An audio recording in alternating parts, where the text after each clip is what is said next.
Hey everyone, welcome back to the Grow Smarter podcast, discussing all things HubSpot and digital marketing.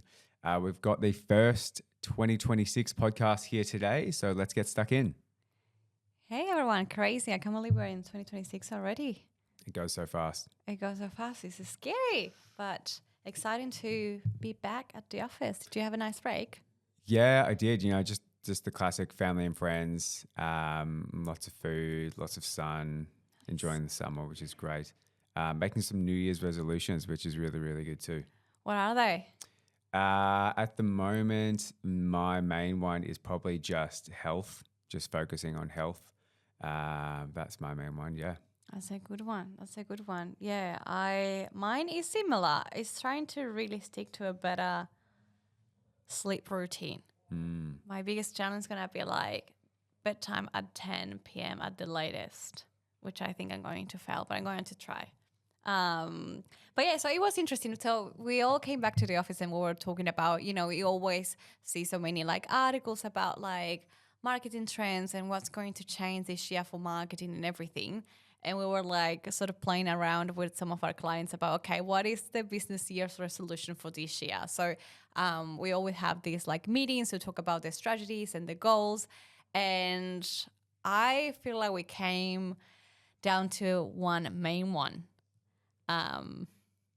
Yeah, that was. I think we got a lot out of that discussion. Actually, I think the New Year's resolutions for businesses, I think, is just CRM. Like we're talking about health and setting routines for ourselves. That is so important when you're dealing with CRM data as well, making sure everything is clean and healthy. And I think you had that really good stuff. I forget the number off the top of my head. It was something like. Oh yeah, so. Apparently, most businesses are making 100% of their decision with only 20% of their data. Yeah, That's right. from Databricks. Yeah. That's something that we use a lot to sort of show our clients what we meant, because it's true. Like when you think about it, like, I mean, no one really gets that excited about just data and organizing data. I do. Well, we do. We we do. do. But when we talk about clients and you come to a digital marketing agency, you just want to talk about, I guess sometimes like video content or things that are like more flashy and fun. Yeah, all the sexy stuff. Exactly. But we honestly think that this is so important. So we thought, okay, let's make a podcast and we pretend that we're talking, to our clients with what's the advice that we give to them about CRM. So let's start clarifying what a CRM is, I guess. Yeah, so if I'm talking to someone who has no idea what a CRM is, it stands for Customer Relationship Management, which basically means it's where you manage all of your customers and your clients. So it's everything from their emails and phone number all the way down to, the deals that you're actually making with people. What stage are they at? How much is it worth to you as a business? And really containing everything you need to know about that person or business. So when you get up to the point where and let's say you're following up on a deal, you can pick up the phone, you can go into your CRM and see that, okay, I can see that Paula is, 32. I have no idea how old you are. No, exactly correct. It's spot on, yeah. You can go into your CRM, you can pick up the phone, you go to your client record and you can see every single piece of data that's under that person in that business so that you can have a conversation with them and be a lot more personable. I think that's kind of really what it comes down to for me, is having that data in front of you to make those decisions based on the person rather than just the business as a whole. Yes, that's exactly true. And I feel like one of the main reasons that we ended up talking to our clients a lot about this is because obviously we're not going to say anything new about this, but all the hype around AI tools and the one that they sell those tools is like, okay, everything is going to be simple. It's just going to be like one click and everything is going to be resolved. But the truth is like those platforms, they don't really work well or good enough to be used unless they have data to use to. So That's why we're talking about like, okay, getting your CRM sorted is probably the biggest and greatest resolution that you can have for this year if you don't have one, because then you can actually expand and use all the rest of the things, right? As a fun fact, I don't think it's that funny, but anyway, my first job in an agency when I finished uni was in the CRM department in an agency back in Argentina. And I had absolutely no idea what a CRM was or like what we should be doing. I just want to work in get my first like full-time job as a professional. And back in the day, it will take me, it was all Excel, and I will have to manually entry like forms and form from events. And then I will have to send emails in between 2 days because it will take like a whole day. I will leave my computer overnight to send all those emails. That's so painful. So I just can't believe what is possible now. So to me, there's no excuse why you wouldn't do it. But that being said, like it really opened my mind back in the day. It was like probably 2015 to know that that was the future, what marketing and communication was going. How to be able to personalize better, to just exactly what Loki said, ring someone and know exactly what they have purchased. I could tell exactly which was the most loyal customers. So my job was trying to find actions to delight them. And like it was actually so fun. And it really showed me the power of data that it has. And I do really think that a business really needs it to, in order to like survive in the landscape, they really need that to get that sorted, because it's not really only for marketing, it's also for sales. So it's very interesting to see how's that shifting. No, I mean, you're talking about AI there, and I think you're absolutely spot on. Like, they are fantastic tools, but they're really only as good as you can. They're fantastic tools, but they're only as good as the data that you can give it. You know, for example, if you don't have purchase history in your CRM, if you don't have the page that they've converted on, for example, I know we were working with one of our clients where we wanted to find out what page people converted on so we could send them specific emails based on the products that they were purchasing and the inquiries that they were sending through. If you don't have that data, the AI can't do anything. Yes, You know, exactly right. It is wild to me that people are still managing their businesses off spreadsheets, you know, getting Google Sheets and copying and pasting from meta ads or their website and just putting everything in there. Yep, tick, I've called this person onto the next one. Like, there's so much depth that you can do with a properly managed and a clean data CRM. Like I always say, data hygiene is probably the first step in getting your CRM sorted, because it's so important.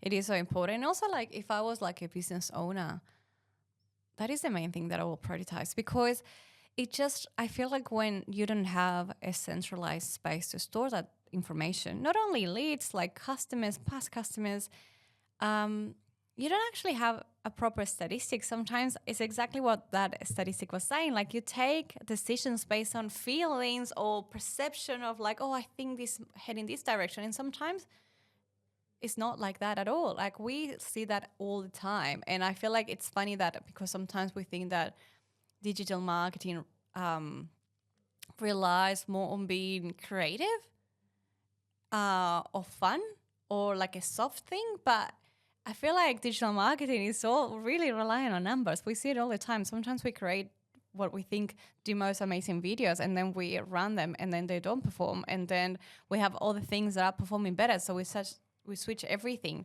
because it's not a matter of taste or intuition, it's really a matter of numbers. And so I feel like a CRM will also give you visibility in how your business is performing. So another very common issue that we have with some of the clients that we help at the really beginning is that they're getting a lot of leads, but then there's no really accountability to see if those leads were follow up. So basically, it's a waste of money. You spend so much money trying to get those leads, and then if you don't work with them properly or you miss them, then basically you're like missing an opportunity and therefore in revenue.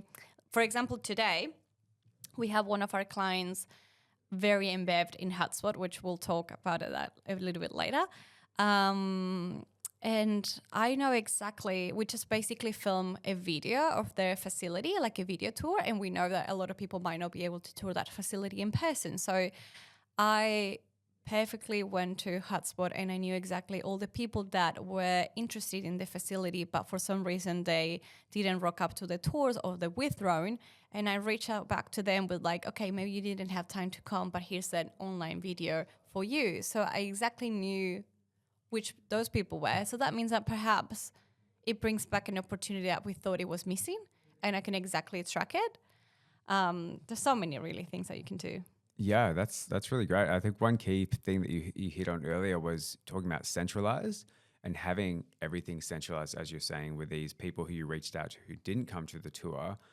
You know who they are and you know what stage they're at, and you can remarket to them or even just pick up the phone and call them because everything is centralized. You know, you're not putting and with HubSpot in particular, you can see the entire journey that someone has taken. You can see, you know, what they call first touch, which is what it sounds like. It's the first touch. So you can say, okay, they've clicked on, let's say, a meta ad on Instagram. You can even see that level of detail. And then you can say, okay, they've gone to this webpage. They've spent this much time on it. They've gone to this webpage. They've converted. They've now gone back to the webpage. They've looked around a bit more. Maybe they've come back a week later. So you can see everything in one centralized location, which to me has just been an absolute game changer. I think being able to know everything in one spot. Yes, absolutely. And it makes I feel like all the clients that we have with embedded in HubSpot here at Pixel, I think we can just do the best work because we're not guessing. We can actually see what's happening.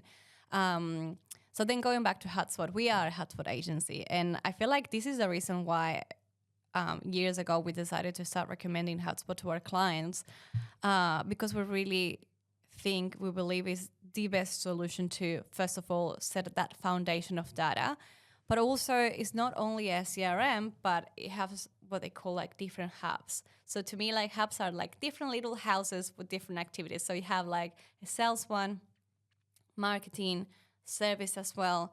So I feel like it solves really all the problems that you could possibly have. So you have, as we say, a CRM where you store your client information. You can also store all the leads that are coming from your marketing activities. And, which is also very important, you just can connect all the sources. So for example, for every client that we run Facebook ads or Google ads, it's all connected to HubSpot. So if you get a lead, just go straight to there and alert whatever person is needed to be alerted, like could be a marketer or a salesperson. But that means that we also know where all these leads are coming from. So we know exactly the journey. And therefore, when we do reporting, we can actually see how all of our marketing efforts are working together. And if you have also sales hub within HubSpot, then you can see how that is turning into revenue, which to me, that's also the biggest change in marketing. I feel like it was always like that, but perhaps you would have stopped at reporting like leads or likes or engagement. But I think now we have the ability to just see the impact in revenue straight away. Yeah, it takes it further rather than just getting a flat number saying you've got 100 leads this month.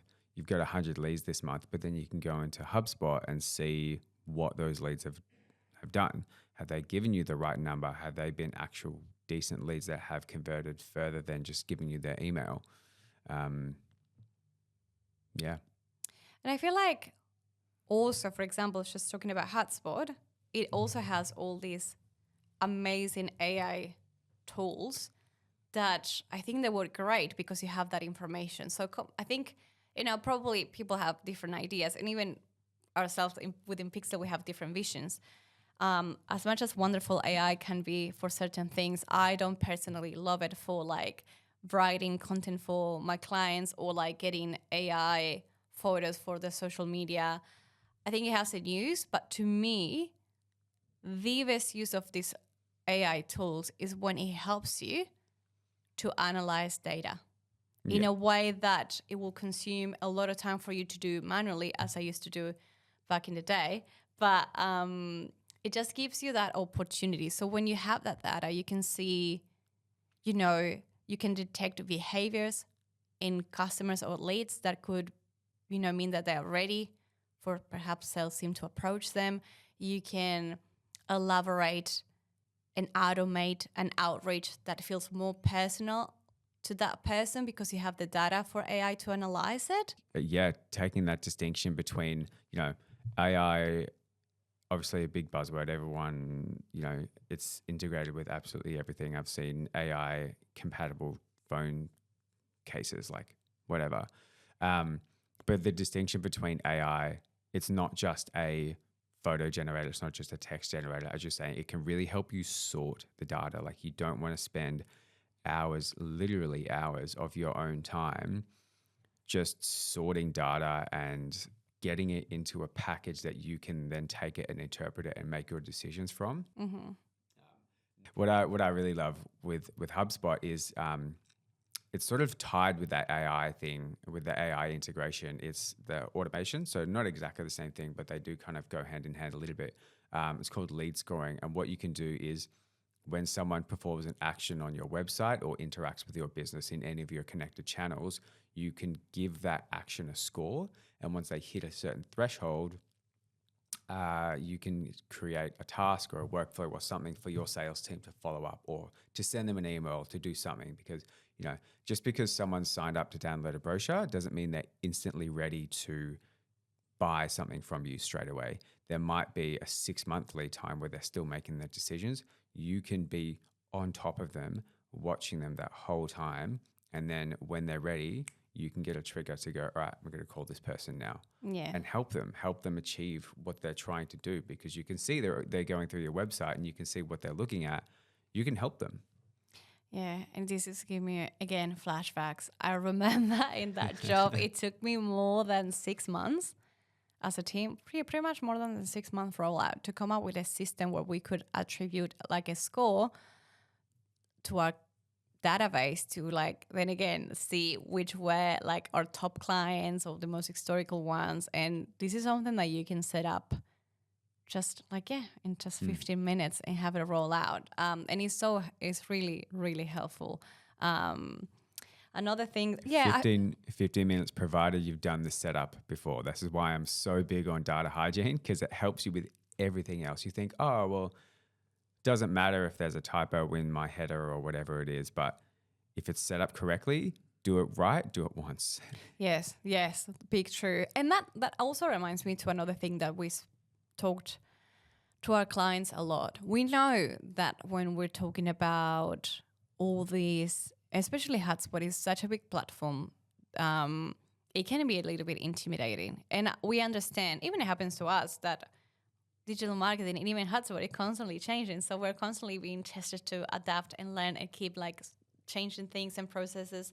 So we know it can be a little bit overwhelming to think, okay, I've been running my business this way. My team is used to their Excel spreadsheet or like this other CRM tool. We see a lot of resistance sometimes to that, because we understand that is something, like, in my opinion, in order to succeed, everyone has to be on board. There's no point having just one person updating that CRM if you have the rest of your company not even looking at it or feeding that data in, really. So you have to have everyone on board and really drive it. But that being said, even though it might be a little bit overwhelming or like a big job that you try not to, like, kick it for later, we really, really think that that's such a foundational step and really makes things so much easier and more efficient, and therefore more profitable in the long run as well to do it. One of the good things about HubSpot is like the CRM. If you just want to test that only, it's free. Then HubSpot Sales Hubs and Marketing, that comes with a price. But like the CRM, you can just use it for free, so you don't need to fully commit straight away. Dip your toe in. Exactly, and play around and get used to it. And a lot of our work here at Pixel is like also supporting that implementation. That's why we also have like our onboarding packages where we work together with your team until you're ready to keep going on your own as well. We do assist clients in a monthly capacity with retainers too, like we're constantly doing things on HubSpot. But for that entry level, like the onboarding is actually really good, because you get all your setup right. As Loki said, you get it right from the beginning, because then correcting backwards can be, again, a little bit of a tricky process. And we make sure that you build that into a habit. And then when you do it, it's actually a platform that is there to help you. Not only to help the marketers. Yeah, we've also just launched like the HubSpot support package. So that's the kind of month-to-month, no lock-ins. If you just want to have someone help you and show you how to make best use of this amazing tool, we can help with that as well. Yeah, well, one of the things that I found that it really makes a lot of difference. I have this with clients and they use hotspot sales a lot, mostly.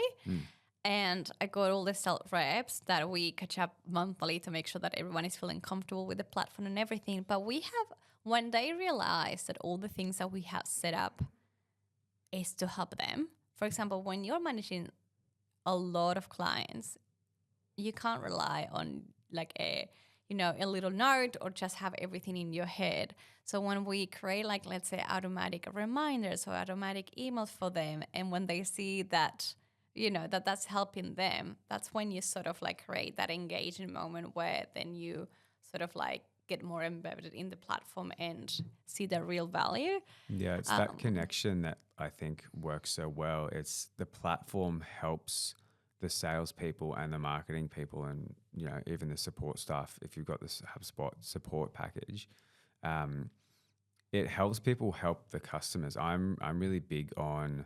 I hate selling people stuff. I've done sales roles before, particularly in uni. I was doing like bartending, and they go, "All right, we're selling this beer today. Whoever gets the most, wins a free day of extra leave." I'm like, I'm not going to sell someone something unless I think that they'll enjoy it or help them. So I might upsell someone if I've noticed they've been drinking a particular beer. I'm like, oh, you've had a couple of those. This one's quite nice. It's a little bit more expensive, but you might enjoy it. And they come back and they go, that was great. That was awesome. And they have a better experience. I have a better experience. And it's just better for everyone because no one is being sold something that they don't want. Yes, that's exactly right. And I think that's exactly the point. I feel like as a salesperson or as a service person or like marketer, you can actually have this CRM or platform, in this case, we're talking about HubSpot, to really help you to do your job more confident and more personal as well.